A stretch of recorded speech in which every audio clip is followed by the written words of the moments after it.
বাংলাদেশের বিখ্যাত এক বক্তা আবু তোহা মোহাম্মদ আদনান মাস দেড়েক আগে তার বউয়ের সাথে তার এক প্রক্রিয়ার তালাক হয়ে গেছে। আবার গত সপ্তাহে স্বামী স্ত্রী দুজন একসাথে হয়েছে।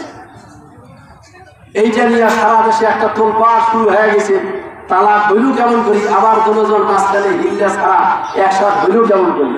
এই হিল্লা একটা শয়তানি পদ্ধতি, যেটা আবিষ্কার করা হয়েছে ধোঁকাবাজি করার জন্য। শরীয়তের যে সঠিক পদ্ধতি, সেই পদ্ধতি সেখানে রাখা হয় না। হুজুর দেখেন কত বড় সালা, বউ তো ছাড়ছে, কয়দিন পরে এখন এই বউ ফির ঘুরিয়ে আনা লাগবে।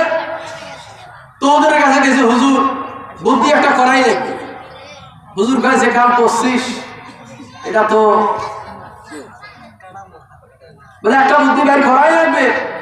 যা আমি এলাকা দাবাদি দেখি তারপরে জানাবো। এরপরে হুজুর বুদ্ধিতে একটা কাম কর, বিড়ি তো খাইস। বলে হ হুজুর খা। বলে বিড়ির যে পাশে মোটা তোর হাতত থাকে ওইখান ধুবু সামনে, আর যে পাশে আগুন লাগায় ওখান ধুবু মুকুট দিয়ে বিড়ি লাগে রাস্তায় রাস্তায় ঘুরি বেড়াবো। মাইসে দেখি করবে লোকটা পাগল। তখন আমি মাসলার মোট পাগলা তালা কিছু হয় না। পাগলা মানুষ যা বসে দিয়ে ফেলেছে ওটা কিছু করা হয়।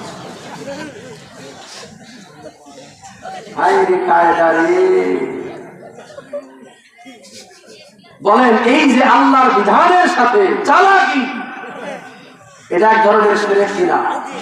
শিরক কিনা?